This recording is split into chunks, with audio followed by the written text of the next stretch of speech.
नमस्कार, स्वागत है आपका चर्चा द ट्रुथ देख रहे हैं आप। जस्ट टीवी के सभी दर्शकों का हार्दिक अभिनंदन करना चाहूँगी। और हमारे साथ हर बार की तरह, हर हफ्ते की तरह इस बार भी एक बेहद ही विशेष अतिथि जुड़ चुके हैं। उनसे समझेंगे, लेकिन विषय क्या है इसकी जानकारी पहले दे देना चाहती हूँ।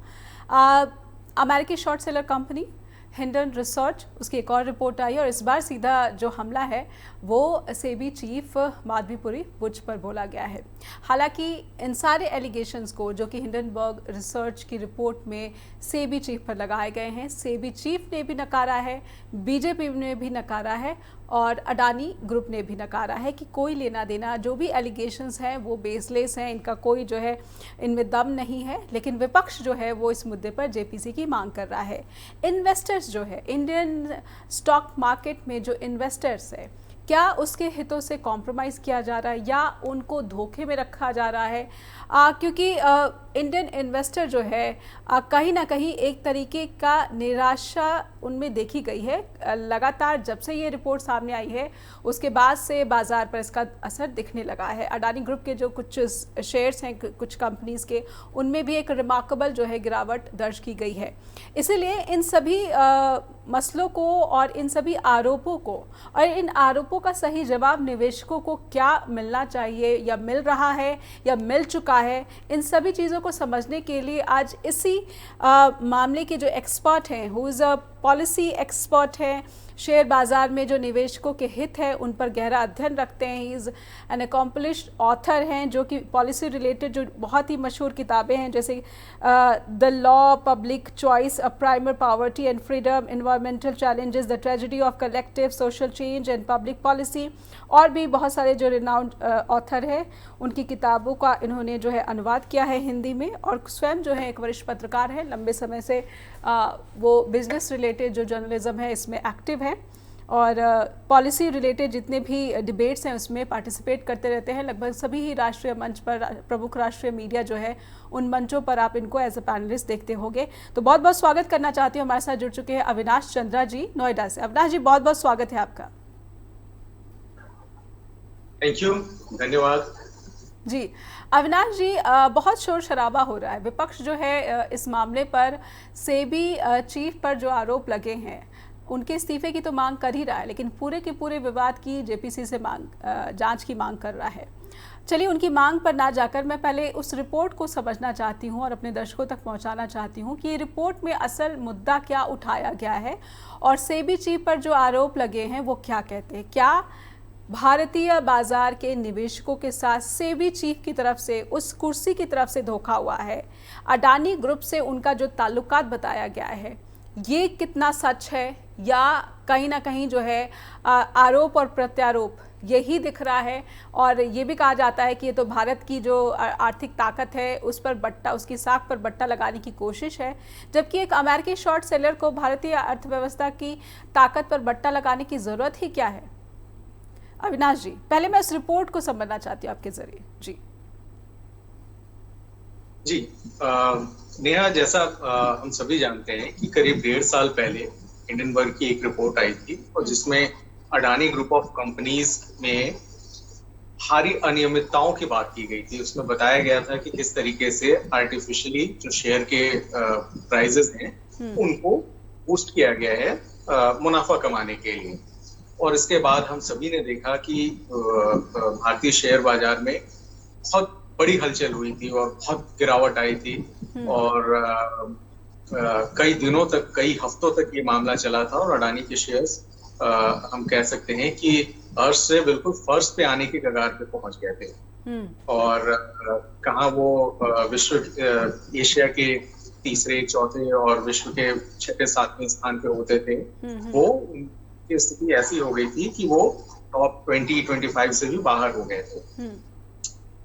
लेकिन इसके बाद मामला आया, सुप्रीम कोर्ट तक पहुंचा, सेबी सरकार भी एक्टिव हुई और सेबी ने भी इसकी जांच करने की बात कही। और अपने जांच रिपोर्ट में सेबी ने ये बताया कि किसी तरीके की भारी गड़बड़ी नहीं हुई है अडानी ग्रुप ऑफ कंपनीज के शेयर के साथ और उन्होंने ऐसा कुछ भी नहीं किया है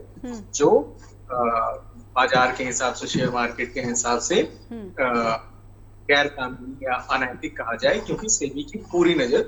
उस पर रहती है। और फिर हम सभी जानते हैं कि ये मामला कोर्ट तक पहुंचा और अदालत ने भी ये पाया कि सेबी ने या सरकार की तरफ से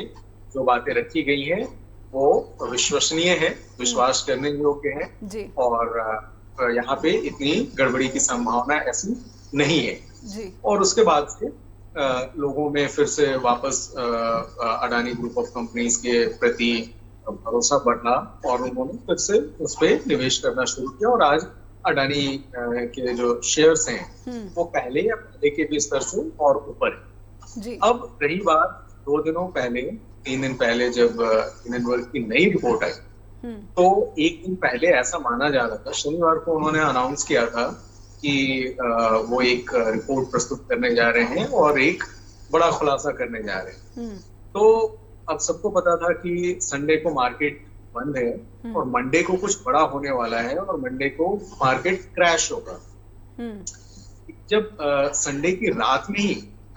ये रिपोर्ट आ गई और उस रिपोर्ट में बहुत अधिक नीट ना होते हुए सिर्फ ये बताने की कोशिश की गई कि सेबी की जो चेयरपर्सन है माधवी पुरी बुच और उनके पति पॉल बुच, उनके क्योंकि स्टेक है अडानी ग्रुप ऑफ कंपनीज में और इसलिए उन्होंने जो अनियमितताओं का खुलासा किया गया था उस पे उसको सामने नहीं आने दिया क्योंकि उनके अपने हित थे और वो उससे उन्हें बहुत पैसा कमाया। अब इसके बाद भी मार्केट थोड़ा डाउन हुआ, लेकिन जैसे कि आप जानते हैं कि भारतीय जो है वो भारतीय थोड़े दुनिया के अन्य देशों के नागरिकों से इनकी सोच थोड़ी अलग होती है। ये कर्मा और पर्सनल अटैक और इन सब चीजों पे थोड़ा ज्यादा विश्वास करते हैं। तो आप जैसे देखती होंगी कि जहाँ छोटे छोटे बातों पे दुनिया भर के शेयर मार्केट में भूचाल आ जाता है, भारतीय शेयर मार्केट में आप पिछले अगर 10-15 सालों का हम इतिहास देखें तो कुछ ऐसा नहीं हुआ जिसको लेके एकदम से अफरा तफरी का माहौल हो गया हो और लोग अपने शेयर बेच के और जा रहे हो और नुकसान हो रहा हो, ऐसा कुछ देखने को नहीं मिला। तो सेबी और माधवी जो सेबी चेयरपर्सन है उन्होंने लोगों को ये बताने में वो सफल रही कि देखिए हमने हिंडनबर्ग से कुछ स्पष्टीकरण मांगा था, नोटिस इशू किया गया था, हिंडनबर्ग ने जवाब नहीं दिया और जवाब देने के बजाय हमारे पे पर्सनल अटैक किया है और ये सिर्फ पर्सनल अटैक का मामला है, अदरवाइज इसमें ऐसी कोई सच्चाई नहीं है जी। शेयर धारकों ने भी इस बात को पूरी तरीके से उन्होंने इसका विश्वास किया जी। और 2 दिनों तक उठापटक हुई। उसके बाद शेयर मार्केट अपने, और आपने देखा कि जैसे कल जो 1000 पॉइंट्स की उछाल आई शेयर मार्केट, इसका मतलब ये है कि हिंडनबर्ग की जो रिपोर्ट थी जिसको माना जा रहा था कि बहुत तहलका मचेगा मार्केट में, ऐसा कुछ नहीं हुआ। मार्केट अब वापस अपने हिसाब से काम कर रहे हैं जी। अविनाश जी, आप कह रहे हैं कि मार्केट पर कुछ खास असर नहीं पड़ा है, लेकिन मैं समझना चाहूँगी कि क्या असर जो है वो सेबी, क्योंकि टारगेट सेबी चीफ थी या फिर जो भारत की जो नियामक संस्था है वो थी, तो क्या उसकी विश्वसनीयता पर दाग नहीं है? ये तो बहुत बड़ा दाग है अगर सेबी जो कि नियामक संस्था है और वो अडानी ग्रुप के खिलाफ लगी सीरियस एलिगेशंस की जांच कर रही है और उसका इस तरह का जो है हितों का टकराव का मामला दिख रहा है, तो क्या ये सेबी का दायित्व तो नहीं है कि वो इस पूरे मामले पर एक जांच समिति का गठन करे और तब तक जब तक जांच चल रही हो तब तक सेबी प्रमुख अपने पद से इस्तीफा दे दे? ये निवेशकों की विश्वसनीयता के लिए कितना जरूरी है या गैर जरूरी है? जी, मोरल ग्राउंड पे इस बात से इनकार नहीं किया जा सकता है कि अगर क्योंकि सेबी जो है वो एक देश भर में, हमारे देश में जो शेयर मार्केट है उनको रेगुलेट करने का और ऐसी चीजों पे निगाह रखने का काम करता है जिससे कि शेयर में निवेशक जो हैं उनका नुकसान ना हो। और अगर उनके ऊपर आरोप लग रहे हैं तो नैतिकता का तकाजा ये होता है कि आप स्वीकार करें। और आपने बताया है कि नहीं, उन्होंने, उनका स्टेटमेंट था और क्लियरली उन्होंने कहा था कि mine is an open book. तो आपका ओपन बुक है, आप कुछ दिनों के लिए ऐसा कर सकती हैं, जांच के लिए आप अपने पद को छोड़ सकती हैं या फिर जैसे भी जिस तरीके से भी लोग संतुष्ट हो सके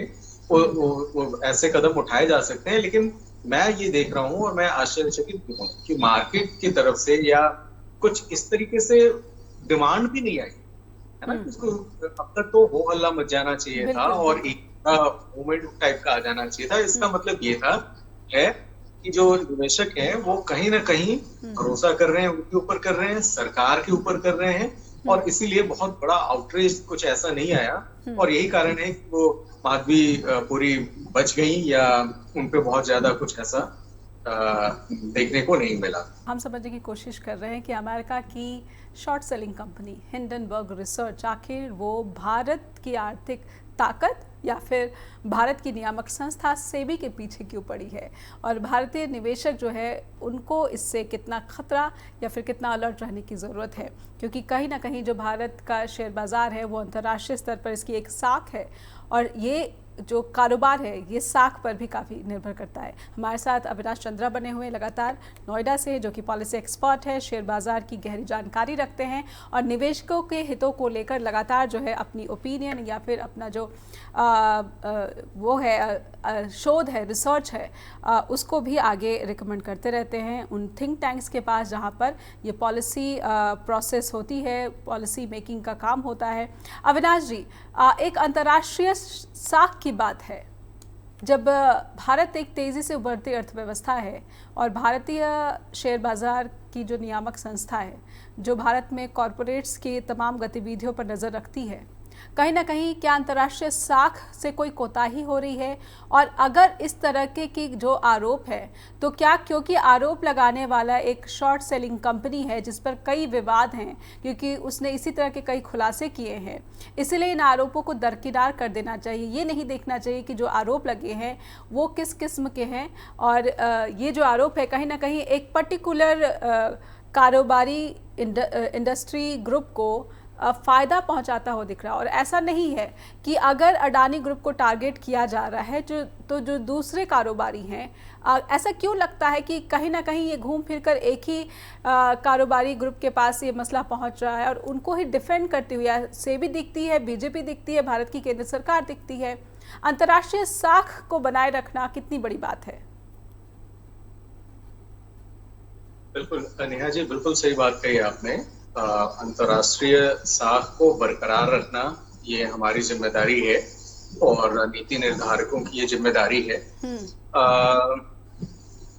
दो तीन बातें ऐसी हैं जो पिछले कई दिनों से आप देखेंगे कि सोशल मीडिया पे या व्हाट्सएप ग्रुप पे काफी प्रसारित की जा रही है जी। पिछले काफी टाइम से ये एक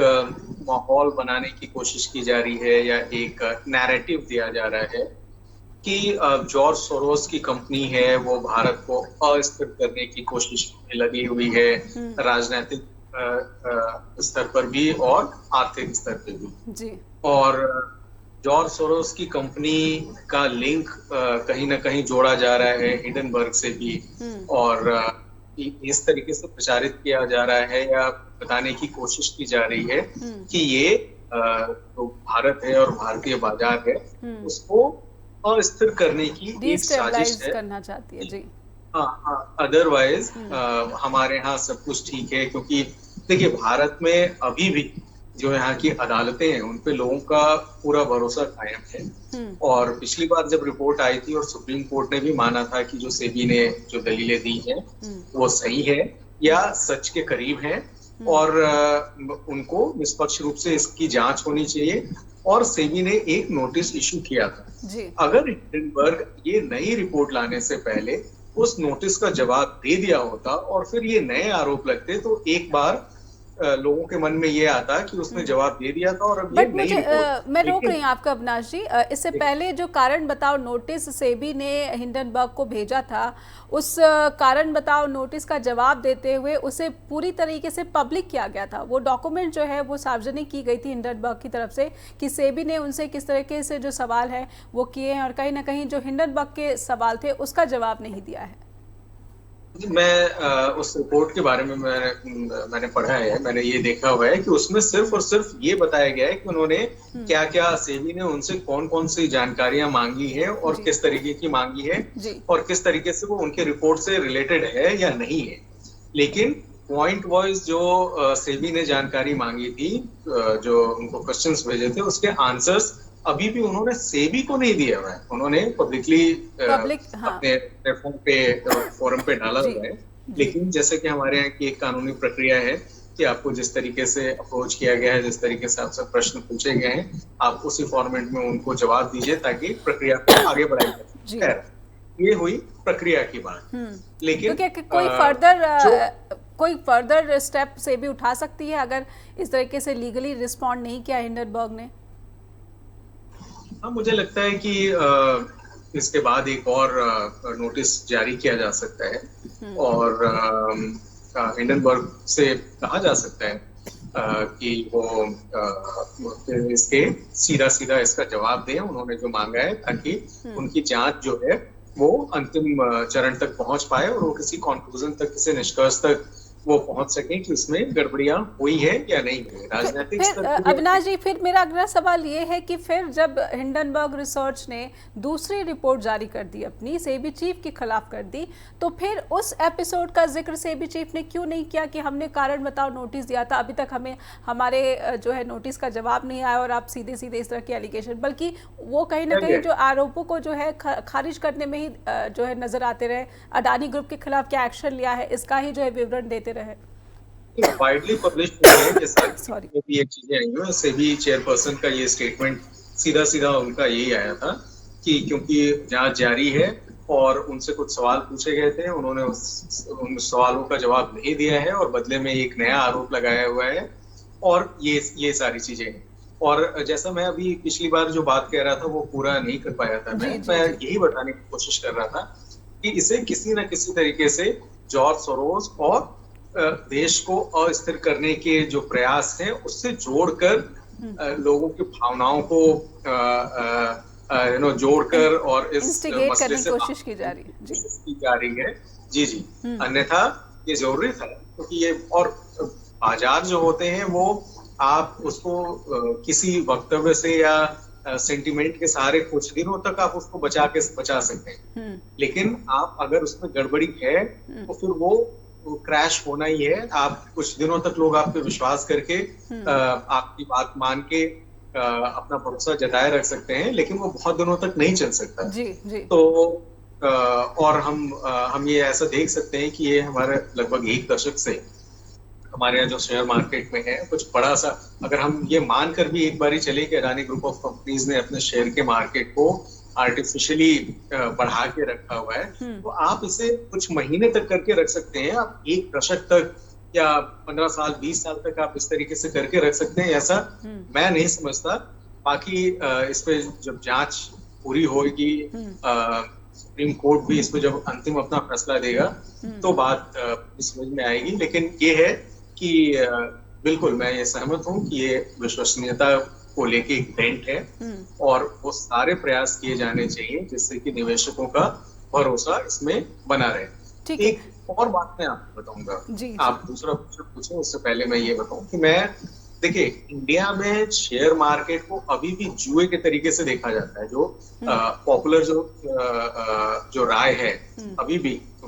देश में आर्थिक गतिविधियां जितनी है बड़े शहरों तक, मुंबई, दिल्ली, बैंगलोर, चेन्नई, कोलकाता, यहाँ तक है। बाकी आप 2 टियर और 3 टियर सिटीज और बाकी और रूरल एरिया में जब जाते हैं और आप लोगों से बात करते हैं, आज भी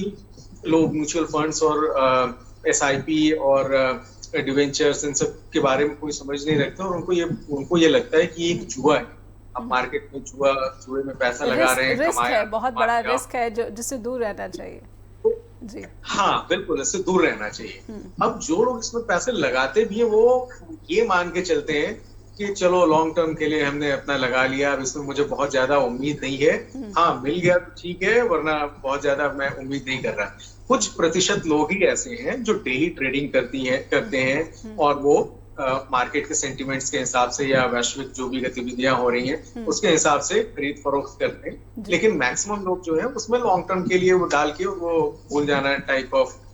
ये समझते हैं। तो इसलिए मुझे लगता है कि ये तत्काल इस रिपोर्ट का ऐसा असर नहीं आया है, लेकिन अगर गड़बड़ी हुई है, उसकी अच्छे से जांच नहीं की जाती है, तो लंबे समय में इसका दुष्परिणाम मार्केट में देखने को मिलेगा। अविनाश जी, अब मैं वो सवाल दोबारा से समझना चाहती हूँ कि जिस किस्म के ये एलिगेशंस हैं, उस किस्म के एलिगेशन को क्या इसी तरीके से खारिज करके आगे बढ़ा जा सकता है, या फिर बाजार में निवेशकों का भरोसा बना रहे, सेबी पर भरोसा बना रहे, क्योंकि सेबी के इर्द गिर्द जो तमाम कॉरपोरेट्स है, इंडस्ट्रीज हैं, उनके हित जो है जुड़े हुए हैं। अगर उन हितों की इस तरीके से कह सकते हैं कि अगर मैं किसी चेयर पर हूं और उसकी जो क्रेडिबिलिटी है, मेरे चेयर से जिनका जो है हित जुड़ा हुआ है, अगर मैं उनको जवाबदेह नहीं हूं, अगर मैं उनकी चिंताओं को या फिर उनकी आशंकाओं, उनके सवालों को दूर नहीं कर सकती, तो फिर मुझे मेरी कुर्सी पर बने रहने का कोई औचित्य नहीं है। ऐसे में क्या ये जांच गैर जरूरी है या जांच होनी चाहिए? डू यू अग्री कि that investigation should be done, या फिर ठीक है, ये कोई जो सीरियस एलिगेशंस नहीं है, वी शुड अवॉइड दिस? नहीं, ये काफी सीरियस एलिगेशंस हैं, इसे अनदेखा नहीं किया जा सकता। और नैतिकता का तकाजा, जैसे मैंने पहले भी कहा था, कि यही होता है कि अगर आपके ऊपर कोई आरोप लग रहे हैं, सीरियस आरोप लग रहे हैं, और ये बताया जा रहा है कि आप जिस संस्था की निगरानी की जिम्मेदारी आपके ऊपर है, अगर आपके हित उससे जुड़े हुए हैं, तो आपको सारे उन सभी प्रयत्न करने चाहिए जिससे जो निवेशक है, जो आम लोग हैं, उनका विश्वास बहाल रहे इस पूरी प्रक्रिया में। और इस बात से कोई भी इनकार नहीं करेगा, जहां तक जो भी एक लेमैन है, एक आम नागरिक है भारत का, एक आम निवेशक है, उसने अगर लॉन्ग टर्म में ही अगर अपना पैसा इन्वेस्ट करके रखा है, तो क्या उसको भी ये जानने का हक है कि सेबी चीफ पर जो अडानी ग्रुप से लिंकेज जोड़ा जा रहा है वो सच है या झूठ है? इसका खुलासा होना चाहिए, इसको जांच के जरिए जो है सामने लाया जाना चाहिए। अविनाश जी, अंतर्राष्ट्रीय साख की तो बात हो गई कि जांच तो होनी चाहिए, लेकिन अब मैं हिंडनबर्ग, इसके बारे में भी थोड़ा अपने दर्शकों तक पहुंचाना चाहती हूँ जानकारी। हिंडनबर्ग को आपसे मेरी जब बात हो रही थी तो आपने बताया कुछ देशों में ये बैन है, लेकिन जो शॉर्ट सेलिंग कंपनी है, जो इसके कमाई का जरिया है, इस रिपोर्ट के जरिए तो वो ये अपने लक्ष्य को हासिल करती हुई नज़र नहीं आई। इस बारे में कुछ आप हमारे दर्शकों को बताइए। फिर इसका जो पूरा का पूरा इस कंपनी के बारे में मैं चाहती हूँ कि कुछ जानकारी दर्शकों तक। जी, नेहा, पिछली बार जब रिपोर्ट आई थी हिंडनबर्ग की, तो उसके बाद अडानी ग्रुप ऑफ कंपनीज के शेयर के प्राइसेस जो थे वो काफी गिर गए थे, और बाद में हिंडनबर्ग ने इससे काफी कमाई की, इससे मुनाफा कमाया था। और भारतीय निवेशकों में ये किसी न किसी तरीके से प्रचारित करने में सफलता पाई गई कि देखिए, ये एक सेलिंग कंपनी है, इसका काम ही ऐसा है कि वो किसी भी कंपनी, और क्योंकि हमारे देश की अर्थव्यवस्था तेजी से बढ़ रही है, तो वो हमारे यहाँ के जो बड़े प्लेयर्स हैं उनके बारे में इस तरीके की चीजें प्रचारित करके और वो कमाई करना चाहते हैं, और देखिए उन्होंने इतना कमाया। ठीक है। तो सबसे पहले जो निवेशक हैं, और एक और इंटरेस्टिंग फैक्ट है जो मैं आपसे साझा करना चाहता हूँ। देखिए, और देशों की तुलना में भारत में जो निवेशक हैं, उनमें से मुझे लगता है कि 70 से 75% जो निवेशक हैं, वो खुद से ट्रेड नहीं करते, वो खुद से खरीद बिक्री नहीं करते, बल्कि वो ब्रोकर के थ्रू ऐसा करते हैं, राइट। और वो ब्रोकर जो है, वो कहीं ना कहीं उनको समझाने में उनकी वो जिस तरीके से सोचते हैं, वो अपने जो निवेशक हैं उनको वो समझाने में भी सफल रहते हैं कि ये फायदा है या नुकसान है, या आप उसे खरीद लीजिए या आप उसे बेच लीजिए। एक जो निवेशक है, उसकी अपनी बहुत ज्यादा उसके आइडियाज क्लियर नहीं है ना। वो ये नहीं देखता है कि अच्छा, मैंने शेयर में इन्वेस्ट किया है तो बढ़ने के कितने चांसेस हैं, घटने के कितने चांसेस हैं। वो जो उनके ब्रोकर ने उनको बता दिया है, वो उन पे विश्वास करके रहते हैं। तो एक चीज, और उनको कहीं ना कहीं मुझे लगता है कि ब्रोकर्स जो है वो मैनेज हो गए होंगे, या फिर उनको लगा होगा कि भाई सेबी चेयरपर्सन का सीधा सीधा मामला है, और अगर हम इसमें कहीं आते हैं तो हमारे लिए भी नुकसान हो सकता है, क्योंकि लाइसेंस तो उनको चाहिए। जी जी जी, एक फैक्टर हो सकता है। और दूसरी चीज ये कि पहली बार क्योंकि मुनाफा कमा चुका था हिंडनबर्ग, इसलिए ये भी बताया जाना आसान रहा लोगों को इस बार कि देखिए, ये सब सिर्फ और सिर्फ मुनाफा कमाने की बात हो रही है, और ये सिर्फ हमारे यहाँ नहीं है, वो दुनिया भर के अन्य देशों में ये मुनाफा कमा नहीं सके, मुनाफा तो हुआ नहीं। पहली बार कमा लिया था उन्होंने, और इस बार उनको क्योंकि ये बताया जा चुका है कि सिर्फ मुनाफा कमाने के लिए हो रहा है, अदरवाइज कहीं किसी तरीके की गड़बड़ी नहीं है, तो लोगों ने अपना जो शेयर्स हैं तो उसमें बहुत आपाधापी नहीं मची, बहुत भगदड़ नहीं मची, और इस हिसाब से वो बहुत ज्यादा मुझे लगता है कि फिर वो मुनाफा कमा नहीं पाए, और तो ये एक कारण हो सकता है। जी अविनाश जी, मैं इससे पहले कि अडानी ग्रुप की जो ग्रोथ हुई है पिछले 2 टर्म में प्रधानमंत्री नरेंद्र मोदी के कार्यकाल के दौरान, ये अपने आप में एक ऐतिहासिक ग्रोथ कही जाती है, तो कहीं ना कहीं जहाँ पर इस तरह के दिन दुनी रात चौगुनी तरक्की होती है तो सवाल तो उठते हैं कि जो फेयर लेवल, एक लेवल प्लेइंग फील्ड होता है हर इंडस्ट्रियलिस्ट के लिए, अगर कारोबारी जगत है तो वहाँ पर जो है सबको बराबर का मौका, सबको बराबर का अवसर मिलना चाहिए, ऐसा होता भी नहीं दिखा है। और इस पर पहले आओ, लेकिन उससे पहले मैं हिंडनबर्ग, क्योंकि मैं अपने दर्शकों को कह चुकी हूँ कि हिंडनबर्ग जो कंपनी है, थोड़ा सा उसकी भी डिटेल, इतनी कंट्रोवर्शियल कंपनी होने के बावजूद अगर एक बिल्कुल ही आम नागरिक की भाषा में मैं समझूं, कहीं ना कहीं इसके केंद्र में जो है निवेशक होते हैं, चाहे वो दुनिया के किसी भी देश के निवेशक क्यों ना हो, वो निवेशकों को कहीं ना कहीं जो है वो कहाँ पैसा लगा रहा है, वो किस कंपनी पर भरोसा करे ना करे, क्या कारण जो है, कहीं ना कहीं उनकी मदद करता है अपने रिसर्च के जरिए। Do you agree with this concept about Hindenburg, या you have other observations? I partially agree with this. I partially agree with this statement. Hindenburg जो है वो शेयर मार्केट में निवेशक जो है उनकी मदद करता है, ये कहना एग्जैजरेशन होगा। मैं ये मानता हूँ कि हाँ, वो एक कंपनी है और शॉर्ट सेलिंग कंपनी है, और उसका काम है कि जो शेयर्स हैं उनको वो बोरो करते हैं और उनको वो रिटर्न करते हैं कुछ दिनों के बाद, और वो भाव में जो डिफरेंसेस होते हैं उनसे उनका मुनाफा होता है। और इनके काम करने का तरीका यही रहता है कि वो पहले उस कंपनी को टारगेट करते हैं जिनके शेयर्स में उन्हें डील करनी है, और फिर उनके रिपोर्ट्स वगैरह को वो थॉरली उस पर रिसर्च करते हैं और ये पता लगाने की कोशिश करते हैं कि उसमें कुछ गड़बड़ी है या सब ठीक है। और जाहिर सी बात है कि गड़बड़ियों को उसने टारगेट किया है और अपना मुनाफा कमाते हैं, वो ठीक बात है, लेकिन वो गड़बड़ियों का पता भी लगाते हैं। जो रिसर्च है, उनकी जो रिसर्च होती है, अगर वो रिसर्च फॉल्स है तो क्या इसको लीगली चैलेंज नहीं किया जा सकता है? अब तक कितने देशों ने इसको चैलेंज किया, भारत की तरफ से क्यों नहीं किया गया?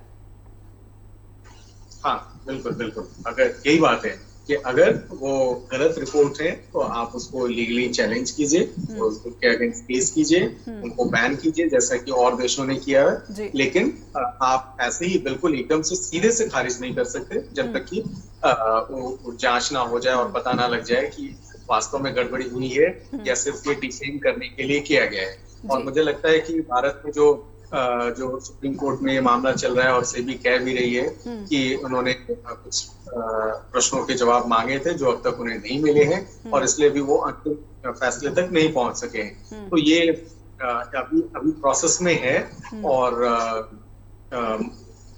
आगे हो सकता है कि सरकार कुछ इस तरीके का एक्शन ले, लेकिन अपनी मुनाफा कमाती है सिर्फ इसलिए उनके आरोपों को नकारा जाना कहीं से भी सही नहीं है। ना ये व्यवस्था की सेहत के लिए ठीक है, ना ही निवेशकों की सेहत के लिए ठीक है, और ना ही बाजार में भरोसे के लिए ठीक है। जैसा दूसरे देशों ने भी किया है हिंडनबर्ग के अगेंस्ट। अगर भारत को लगता है कि ये फॉल्सली और मालाफाइड इंटरेस्ट के साथ तो वो भी एक्शन ले, लेकिन अगर उसकी बातों में थोड़ी भी सच्चाई है तो सरकार को चाहिए कि जी आप सिर्फ और सिर्फ जो है रिफ्यूज करके इस मसले पर चुप नहीं बैठ सकते, क्योंकि जो ये है अंतर्राष्ट्रीय साख, और अगर भारत चाहता है कि दुनिया में सबसे तेजी से उभरती अर्थव्यवस्था है तो इन सब चुनौतियों से भी एक तरीके से एक सकारात्मक रवैया दिखाते हुए इससे निपटना होगा, इन चुनौतियों से। अविनाश जी, अडानी ग्रुप आखिर क्यों ऐसा है कि लगातार कंट्रोवर्सीज के जो है केंद्र में है? कहीं ना कहीं बार बार जो है रिफ्यूज़ कर देते हैं, नकार देते हैं, लेकिन इतने सारे जो है एलिगेशंस और इतने सारे जो है डॉक्यूमेंटेटेड कहूँगी मैं कि सब दस्तावेज़ों के साथ ये जो है आरोप लग रहे हैं, लेकिन दस्तावेज़ों के साथ जो है क्या उन आरोपों का जवाब दिया जा रहा है? और अडानी ग्रुप जो कि आप देखते हैं, जब बात लेवल प्लेइंग फील्ड की आती है कि क्या भारत में हर कारोबार को इतना ही फेयर जो है अवसर मिल रहा है, इतनी ही जो है जिस तरीके से सपोर्ट सरकार का दिखता है अन्य जो है इंडस्ट्रीज़ के साथ भी है, और वहाँ पर जब बड़े बड़े प्लेयर्स हैं तब जो छोटे और जो स्मॉल नेचर के इंडस्ट्रीज़ हैं उनके हितों के साथ कितना बड़ा धोखा हो रहा है? अविनाश जी। जी नेहा जी, बिल्कुल आपने सही कहा। और देखिए, अडानी ग्रुप पे हमेशा शुरू से ही ये जरूर लोगों के निशाने पे अडानी ग्रुप रही है कि उनका सरकार के साथ जो तालमेल है वो अन्य कंपनियों की तुलना में कुछ ज्यादा ही बेहतर है जी। और हम सब ने ये देखा है कि पिछले 10 सालों में जिस तरीके से इनके नेटवर्थ में जो वृद्धि हुई है वो अभूतपूर्व रही है और उतना फायदा किसी और कंपनी के प्रॉफिट में नहीं हुआ है जी। और इनको लोग इस बात से भी जोड़कर देखते हैं कि प्रधानमंत्री नरेंद्र मोदी जिस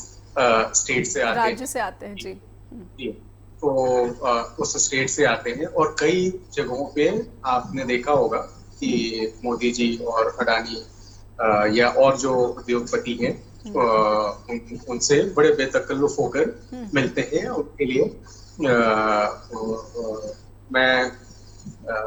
ये कह सकता हूँ कि लोग कहीं ना कहीं उसे अडानी को भारत सरकार से, वर्तमान भारत सरकार जो है उससे कहीं ना कहीं जोड़ के देखते हैं जी। मुझे याद आता है कि जब पिछली बार अडानी ग्रुप पे एलिगेशंस लगे थे तो गौतम अडानी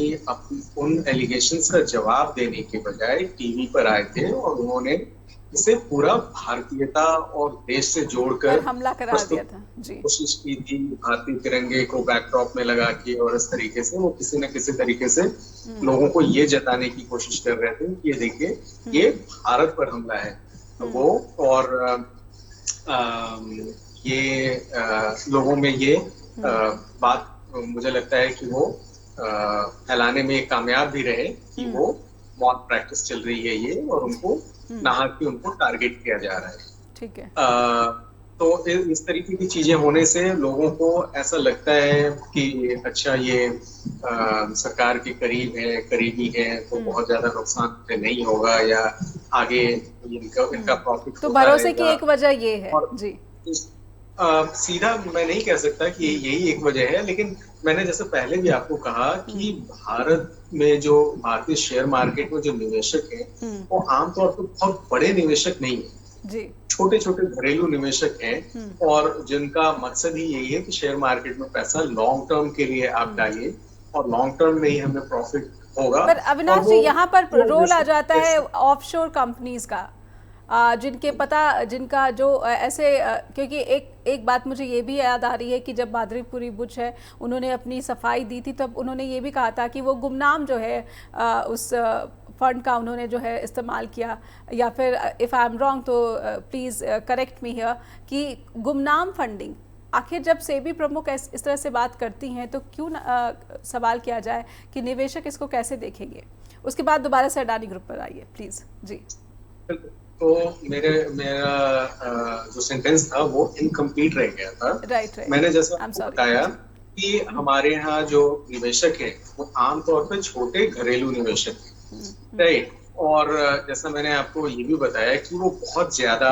इसके बारे में जागरूक नहीं है, हालांकि वो देख रहे हैं कि बूम है हमारी अर्थव्यवस्था में, शेयर मार्केट में उछाल आए जा रहा है, बढ़ा जा रहा है, तो वो भी उसमें निवेश कर रहे हैं और उन्हें बहुत अधिक इसके बारे में नहीं पता है। अगर एक आम निवेशक से आप पूछेंगे कि भाई ऑफशोर कंपनीज क्या होती हैं, उनका क्या रोल होता है, तो उन्हें उसके बारे में बहुत ज्यादा जानकारी नहीं होती। और आज ये भी देख लीजिए कि आपको बार बार अपने राष्ट्रीय चैनल पे या अखबारों में आपको बताना पड़ता है कि भाई ये जो शेयर मार्केट है या म्यूचुअल फंड्स हैं या SIPs हैं, ये जोखिम भरे हो सकते हैं, भाई डॉक्यूमेंट्स आप अच्छे से पढ़ के आप उसमें निवेश कीजिए। तो निवेश करते समय जो निवेशक है वो आमतौर पे छोटा घरेलू निवेशक ये मान के चलता है कि भाई मैं इसमें लगा रहा हूँ और फायदा हुआ तो ठीक है, बस मेरा नुकसान नहीं होना चाहिए। क्योंकि वैसे भी अब बैंक्स में आप देख रहे हैं कि एक ट्रेंड चला हुआ है अभी पिछले काफी टाइम से, तो वहां पे आपको बहुत ज्यादा इंटरेस्ट अब नहीं मिल रहे हैं आपको सेविंग अकाउंट से और सारी चीजों पे। यहाँ तक कि ईपीएफ और ईपीएफ पे भी अब आपके कम होने लगे हैं, फिक्स डिपॉजिट पे भी आपके इंटरेस्ट रेट्स कम हो गए। तो लोग सिर्फ इतना ही वो बस कमाना चाहते हैं कि बैंक से निकाल के वो पैसे, और बैंक में जितना इंटरेस्ट मुझे मिल रहा है उतना या उससे ज्यादा थोड़ा मिल जाए तो मेरा ठीक है, मैं बहुत बड़ा इसमें इन्वेस्ट करके। तो indirectly are you trying to say कि जो स्मॉल प्लेयर्स है उनको जो है आगे बढ़ने का जो है वो समान अवसर नहीं मिल रहा है जो अडानी ग्रुप को मिल रहा है? मेरा सवाल वहीं पर, वो जो स्मॉल इन्वेस्टर्स है उनको आगे बढ़ने का जो मौका है क्या उतना मिल पा रहा है? मैं सिर्फ स्मॉल इन्वेस्टर की बात नहीं कर रही हूँ, जो स्मॉल इंडस्ट्रीज़ है क्या उनको आगे बढ़ने का वो समान अवसर मिल पा रहा है जो अडानी ग्रुप को मिला है? जिस तरीके के समर्थन अगर सरकार उनको दे रही है, इसी तरह का समर्थन क्या जो है अन्य इंडस्ट्रीज़ है उनको भी मिल पा रहा है? नहीं, देखिए, बीएसईएस में या निफ्टी से जोड़ने के लिए कुछ क्राइटेरियाज होते हैं, कुछ लिमिटेड नंबर ऑफ कंपनीज को वहां पे लिस्ट की जाती है। तो ये मैं नहीं कह सकता कि जो छोटे उद्योग हैं उनको समान अवसर नहीं मिल पा रहा है। हाँ, मैं ये जरूर कहूंगा कि जिस तरीके की इमेज, क्योंकि अगर अडानी या अंबानी या कोई और कंपनी, मैं नाम नहीं ज्यादा के गिना सकता, लेकिन अगर कोई प्रधानमंत्री के साथ एक मंच पे है तो उसके प्रति लोगों का विश्वास और लोगों से थोड़ा ज्यादा होगा। वैसे अदरवाइज आप देखिए तो और भी हमारे यहाँ कंपनीज है, विप्रो है और सारी कंपनीज हैं, उनके जो शेयर हैं वो काफी हाई हैं और लोग उसमें विश्वास भी करते हैं और उसमें इन्वेस्ट भी करते हैं। लेकिन ये अडानी, क्योंकि पिछले 10 सालों में अगर हम बात करें तो इनकी प्रॉफिट मार्जिन बहुत बढ़ा है, इसलिए हम आज इस बात पे चर्चा कर रहे हैं कि कहीं इसमें कुछ बड़ी तो नहीं है, कुछ आर्टिफिशियली इसमें तो नहीं किया गया है। और हिंडनबर्ग भी की रिपोर्ट भी यही बताने की कोशिश कर रही है, जताने की कोशिश कर रही है कि इसमें कुछ गड़बड़ियां हुई है और इसलिए इतनी तेजी आई हुई है। आप इसमें संभाल कर रहे हैं। ठीक है, अब बात क्या आ जाती है कि आपने अपनी क्रेडिबिलिटी और अपनी इमेज कैसे बचा के रखनी है और किस तरीके से आप इसे। अविनाश जी, भारतीय शेयर बाजार में जो निवेशक है, मैं क्योंकि बहुत ही अब समय जो है सीमित रह गया है, तो मैं आपके ज़रिए अपने दर्शकों तक ये बात पहुंचाना चाहती हूँ कि जो भारतीय शेयर बाजार में निवेशक है उनको इस वक्त जो रिस्क बने हुए हैं उन्हें देखते हुए क्या आप सलाह देना चाहेंगे कि वो किस तरह का जो है यहाँ पर बर्ताव करें ताकि उनको आर्थिक तौर पर ज़्यादा नुकसान ना उठाना पड़े? क्योंकि जो अनिश्चितता है, हमने देखा है कि अभी कुछ दिन पहले ही जो है शेयर बाजार पर काफ़ी बुरा असर देखने को मिला था, और जब चुनाव के नतीजे आए थे उसके बाद भी जिस तरीके से बाजार का हाल हुआ था, और आए दिन जिस तरीके से कुछ ना कुछ अनिश्चितता और अंतर्राष्ट्रीय स्तर पर भी होती है, उसका जो है असर भारतीय शेयर बाज़ारों पर हमने देखा है। अभी आप देख सकते हैं कि जो भारतीय रुपया है वो भी जो है बहुत ही बुरा प्रदर्शन कर रहा है। अविनाश जी, मैं निवेशकों को यही सिर्फ कह सकता हूँ कि भाई आप जहाँ पे निवेश कर रहे हैं उनके बैलेंस शीट को टाइम टू टाइम आप उसको स्टडी करते रहें, देखते रहें, और इस तरीके के जो विशल ब्लोअर्स हैं उनकी भी बातों पे आप थोड़ा ध्यान रखिए, और जो आरोप लग रहे हैं कम से कम आप जो संस्थाएं हैं उनको आप जवाबदेह बनाने की मांग करें, ताकि वो ठीक है कि हो सकता है कि आपको जानकारी कम हो और आपको जो भी इंफॉर्मेशन है वो आपके ब्रोकर के थ्रू ही आ पाती हो, लेकिन ये जरूर है कि अगर एलिगेशंस लग रहे हैं तो आपको अकाउंटेबिलिटी तय करने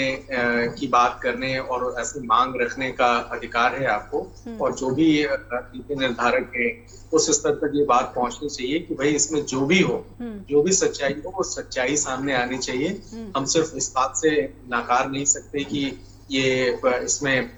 XYG कंपनी या XYG उद्योगपति जो भारत को पसंद नहीं करते हैं, वो उनका इंटरेस्ट है और इसलिए ही सिर्फ हमसे हमें नकार नहीं देना चाहिए। अकाउंटेबिलिटी हर मामले में अकाउंटेबिलिटी तय होनी चाहिए, और ट्रांसपेरेंसी भी। जी, ट्रांसपेरेंसी और अकाउंटेबिलिटी दो ये ऐसी चीजें हैं जिसपे मार्केट भरोसा करता है और मार्केट उसी से चलता है। अगर ट्रांसपेरेंसी और अकाउंटेबिलिटी नहीं रह जाएगी तो मुझे लगता है कि फिर, और ये जिस तरीके से भारत में बूम है और लोगों का जो भरोसा है, अगर एक बार टूटा जी, तो फिर मुझे लगता है कि आगे भविष्य के लिए बहुत परेशानी होने वाली है। इसलिए हमें निवेशकों का जो भरोसा है, इस चुनौती को जो है बहुत ही गंभीरता से जो है इसका सामना करना चाहिए। जी जी, हमें ऐसे कुछ भी, no stone should be unturned, ताकि हमें सच्चाई का पता लग सके और जो भी गड़बड़ है उसके अगेंस्ट एक्शन लेना चाहिए, इससे कोई इनकार नहीं करेगा। बिल्कुल, बहुत बहुत धन्यवाद करना चाहूँगी इसी नोट पर। लेकिन एक सवाल मेरा रह गया कि ऑफशोर जो टैक्स हेवन कंपनीज हैं, वहाँ पर अभी भी जो पहले कहते हैं कि हमारा जो बहुत भारतीयों का काला धन जो है वो विदेशों बैंक खातों में जमा है, लेकिन अभी भी ऐसी खबरें जो हैं लोगों को सोचने पर मजबूर करती हैं, क्या वो पैसा वापस आया या फिर वो पैसा जो है वो किसी अन्य रूप में जो है अभी भी विदेशों में ही बैंक खातों में जमा है। बहुत बहुत धन्यवाद करना चाहूँगी, ये सवाल अधूरा रह गया। दर्शकों से अनुरोध करना चाहूँगी कि आपको अविनाश चंद्रा जी जो है policy expert, author, senior journalist, उनकी बातें कैसी लगी हमें ज़रूर बताइए। हमें ईमेल भेजिए आप info@justbroadcasting.com और neha@justbroadcasting.com पर भी लगातार जुड़े रहिए जस्ट टीवी के साथ। नमस्कार।